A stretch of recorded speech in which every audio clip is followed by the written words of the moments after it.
दूर किसी जंगल में चिड़ियों का एक जोड़ा रहता था।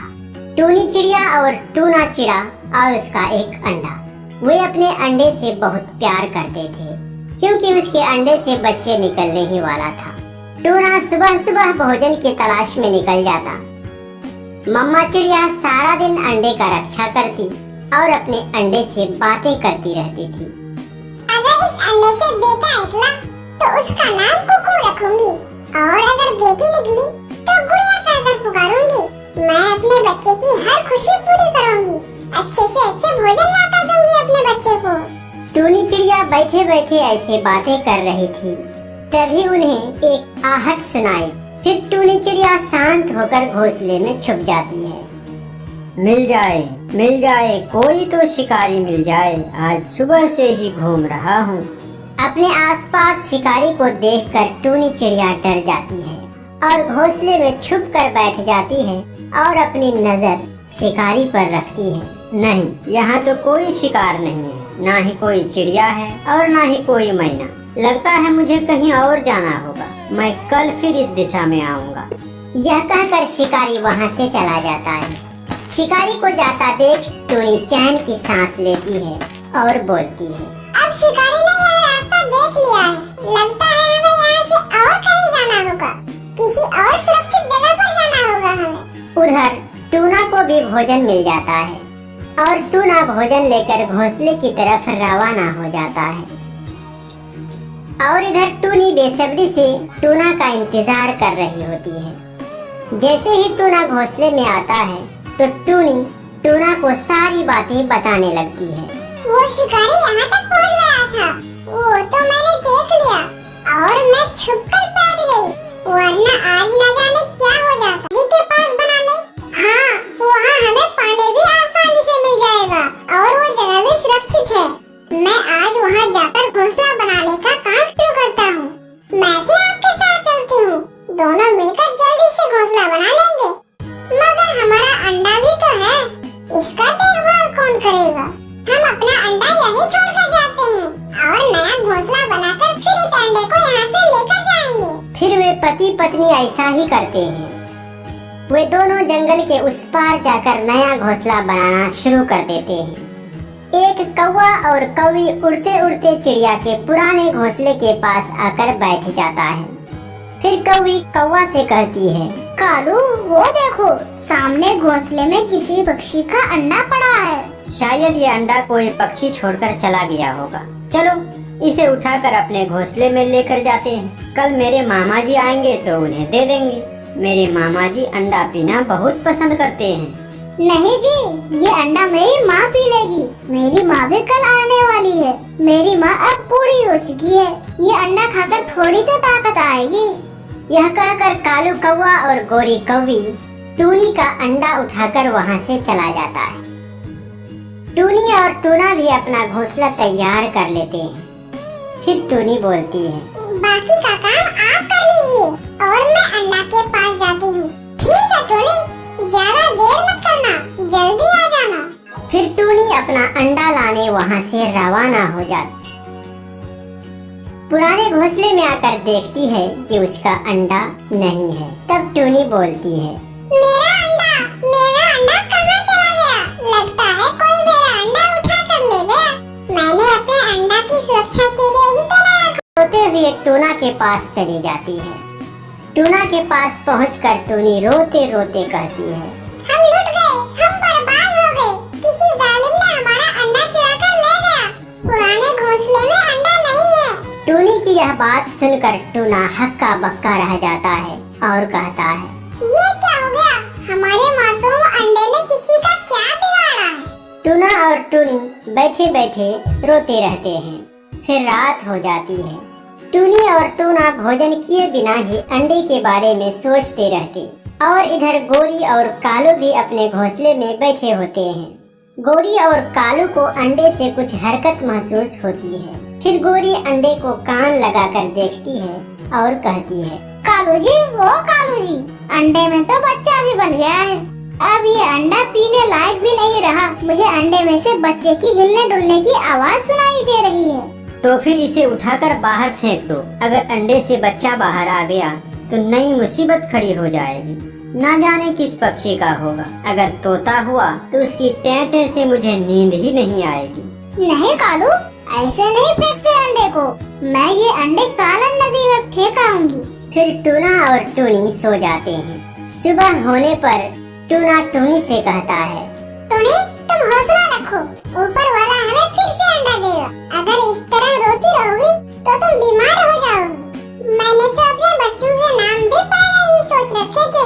मुझे मेरे अंडे की बहुत याद सता रही है। मैं भोजन लेकर आता हूँ। हमें एक दूसरे के सहयोग से ये गम भूलना होगा। फिर टूना भोजन लाने के लिए चला जाता है। इधर गोरी कहती है, कालू, आज तुम जाओ और भोजन लेकर आओ और मैं इस अंडे को फेंक कर आती हूँ। की ओर चली जाती है और टूना भी भोजन लेकर आ रहा होता है। तभी टूना गौरी के पास अंडा देख लेता है। फिर टूना गौरी को रोक लेता है और पेड़ पर बैठकर कहता है, गौरी, कल हमारा अंडा किसी ने चुरा लिया है। क्या ये अंडा आपका है?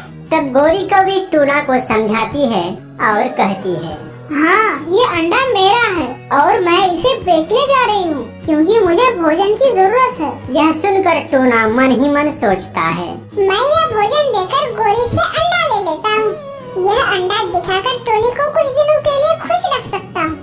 तुम मेरा ये भोजन ले लो गोरी बहन और मुझे अंडा दे दो। फिर गोरी भोजन लेकर अंडा टूना को दे देती है और गोरी अपने घोंसले में चली जाती है। और टूना अंडा लेकर जल्दी जल्दी टूनी के पास पहुंचकर टूनी को सारी बात बताता है। टूनी, ओ टूनी, देखो मैं तुम्हारे लिए क्या लाया हूँ। टूनी अंडा देखकर टूना से कहती है, टूना जी, ये अंडा कहाँ मिला? तब टूना सारी बात टूनी को बताता है। फिर टूनी गौर से अंडा देखकर कहती है, टूना, ये तो मेरे ही अंडे हैं। मिल गया, मुझे मेरा अंडा मिल गया। टूनी की बात सुनकर टूना हैरानी से पूछता है, क्या तुम्हें विश्वास है कि ये अंडा हमारा ही है? कोई माँ अपने अंडे को कैसे भूल सकती है? फिर वे दोनों बहुत खुश हो जाते हैं। उसका खोया हुआ अंडा उसे मिल जाता है। फिर कुछ दिन गुजर जाने के बाद उसके अंडे से सुंदर सा बच्चा निकल जाता है जिसका नाम वे कुकू रखते हैं। अब उसकी जिंदगी में खुशियाँ ही खुशियाँ लौट आती है। दोस्तों, आपने देखा एक मौसी के घर में रह रही थी। टूनी के माँ बाप की पहले ही मृत्यु हो गया था। टूनी चिड़िया और मानो चिड़िया के बीच गहरी दोस्ती थी। वे दोनों अक्सर छुप छुप कर बातें किया करता था। एक दिन टूनी और मानो एक पेड़ के नीचे बातें कर रहे थे। तभी उन्हें उनकी मौसी बबली कबूतरी देख लेती है। क्या रे मनहूस टूनी, यही सब करने के लिए मैंने तुम्हें पाल पोस कर बड़ा किया। अच्छा होता कि तुम अपने माँ बाप के साथ ही मर जाती। तेरा क्या, अगर तुम इस लफंगे मानो के साथ किसी दिन भाग गई तो मेरा तो नाक ही कट जाएगी ना। रुको, आने दो तुम्हारी मौसा जी को। उनसे कहकर तुम्हारी रिश्ते की बात करने को कहती हूँ। अब जल्द ही तुम्हारी शादी करवा दूंगी। आज से तेरा बाहर निकलना बंद। मौसी, ऐसा मत करो। मैं मानो के बिना नहीं जी पाऊंगी। अगर आपको मेरी शादी करवाना ही है तो मानो से करा दो। फिर टूनी की मौसी बबली कबूतरी टूनी को घर में बंद कर देती है। कुछ ही दिनों बाद बबली कबूतरी टूनी की शादी एक गरीब परिवार में करा देती है। टूनी का पति कालू कौवा मजदूरी किया करता था। टूनी इसे अपनी किस्मत समझकर अपने ससुराल में खुशी खुशी रहने लगती है। टूनी बहू, तुम्हारे पास जितना भी जेवर है मुझे दे दो। उससे मैं अपनी बेटी की शादी कराऊंगी।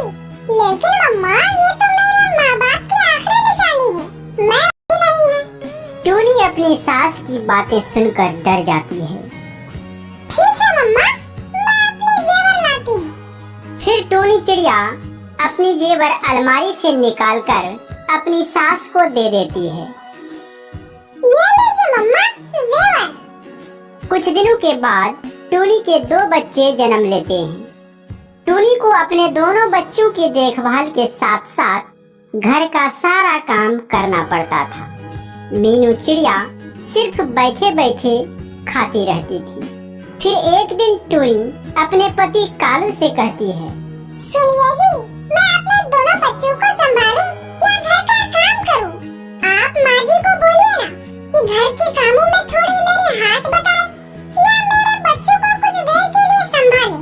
टूनी की ये सारी बातें उसकी सास मीनू चिड़िया सुन लेती है। क्या रे कमोली, क्या चुगली लगा रही हो मेरे बेटे को मेरे खिलाफ?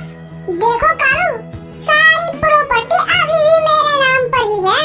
अगर तुमने मेरे खिलाफ कुछ भी उल्टी सीधी हरकत किया तो मैं तुम दोनों को और तुम्हारे बच्चों को घर से निकाल दूंगी। इस तरह मीनू चिड़िया अपनी बहू टूनी चिड़िया को डरा धमका कर उससे घर का सारा काम करवाती।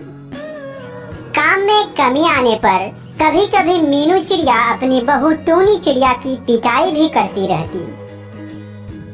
इस तरह सास के अत्याचार से तंग आकर एक दिन टूनी चिड़िया अपने दोनों बच्चों को लेकर घर छोड़कर चली गई। रास्ते में उन्हें कुछ पक्षियाँ चूड़ी बेचती नजर आई। तब टूनी चिड़िया उनके पास गई और बोली, बहन जी, मेरे बच्चे भूख से परेशान हो रहे हैं। अगर आप मुझे भी चूड़ी बेचने का काम दिलवा देते तो आपकी बड़ी कृपा होगी। हाँ बहन, ये लो चूड़ियाँ और इसे जंगल में बेच आओ और जो मुनाफा होगा उसमें हम दोनों 50-50 के हिस्सेदार होंगे। ठीक है बहन जी। यह कहकर टूनी चिड़िया जंगल में चूड़ियाँ बेचने चली जाती है। चूड़ी ले लो, चूड़ी ले लो, रंग बिरंगी चूड़ियाँ ले लो, सुंदर सुंदर चूड़ियाँ, चूड़ियाँ ले लो, चूड़ियाँ ले लो बहन जी, चूड़ियाँ। ये लाल वाली चूड़ियाँ मुझे दे दो बहन जी। हाँ हाँ लीजिए बहन जी। कितनी कीमत है बहन जी की? मात्र 100 रुपए। आप इतनी गर्मी में चूड़ियाँ बेच रही हो? ये लीजिए 110 रुपए। 10 रुपए मेरी तरफ से टिप्स। फिर टूनी चिड़िया वहाँ से दूसरी जगह चली जाती है। देखते ही देखते चूड़ी लेने के लिए टूनी के पास पक्षियों की भीड़ लग जाती है। इस तरह चूड़ियाँ बेचकर टूनी की अच्छी खासी कमाई होने लगती है। फिर टूनी चिड़िया तोती के पास जाकर बोलती है, ये लो बहन, आज की कमाई। फिर तोती टूनी को कुल लाभ का 50% वापस कर देती है। पैसे लेकर टूनी चिड़िया जाने लगती है। तभी तोती बोलती है, रुको टूनी, मैं 2 सालों से चूड़ियाँ बेच रही हूँ, पर आज तक इतनी चूड़ियाँ नहीं बेच पाई जितनी तुमने बेची। आज से तुम अपने दोनों बच्चों के साथ मेरे घर में ही रहोगी। अब हम एक परिवार की तरह मिलजुल कर रहेंगे। तब से टूनी चिड़िया तोती के घर में खुशी खुशी रहने लगी। ऐसे ही समय गुजरता गया। एक दिन टूनी चिड़िया जंगल में चूड़ियाँ बेच रही थी। तभी उसकी नजर एक चिड़िया पर पड़ी जो खेत में काम कर रही थी। जब टूनी चिड़िया उसके पास गई तो वह हैरान रह गई, क्योंकि वह चिड़िया कोई और नहीं बल्कि उसी की सास थी। मम्मा, आप यहाँ खेत में क्यों काम कर रही हैं? टूनी बेटी, मुझे माफ कर दो। नहीं लेके आती। टूनी कितनी अच्छी थी, पर आपको उसका काम नजर ही नहीं आता था। अब पता चल रहा है ना कि काम करने में थकान होती है या नहीं। हाँ बेटा, आज अगर टूनी बहू होती तो मुझे ये दिन नहीं देखना पड़ता। मम्मा, मैं काम पे जा रहा हूँ, खाना बना के रखिएगा। यह कहकर कालू कौवा काम पर चला जाता है। शाम के समय कालू कौवा काली कौवी को शादी करके अपने साथ लेकर आ जाता है। मम्मा, आज से ये तेरी बहू है। मैंने शादी कर ली है इससे। और काली, ये मेरी माँ है। आओ बेटा, खाना खा लो। मम्मा, हम दोनों ने खाना खा लिया है। आप खाना खा लीजिए और सो जाइए। फिर देखते ही देखते रात हो जाती है। सुबह होने पर मीनू चिड़िया काली कौवी से बोलती है, अरे बहू काली, सुनते हो घर में बहुत काम पड़ा है। जल्दी से बर्तन धोकर नाश्ता बना दो। कालू बेटा काम पर जाएगा। अपनी सास की बातें सुनकर काली कौवी बर्तन मांजने लगती है। फिर कुछ देर के बाद कालू कौवा काम के लिए घर से निकल जाता है। कालू के घर से जाते ही काली कौवी बोलती है, क्या रे बुड्ढे, तुम मुझे काम मत लाएगी और खुद आराम करेगी। जल्दी उठो और झाड़ू लगाओ, बड़ी आई मालकिन बनने। तुम जानती नहीं कि मैं कौन हूँ? अपनी बहू का बुरा व्यवहार देखकर मीनू चिड़िया रोने लगती है और रोते रोते झाड़ू लगाने लगती है और काली कौवी सो जाती है। शाम के समय कालू कौवा मजदूरी करके घर वापस आ जाता है। तब मीनू चिड़िया अपने बेटे को उसके पत्नी के बारे में सारी बातें बताती है। काली, इधर आओ। बोलो जी, क्या बात है? तुमने मम्मा से घर का सारा काम करवाई।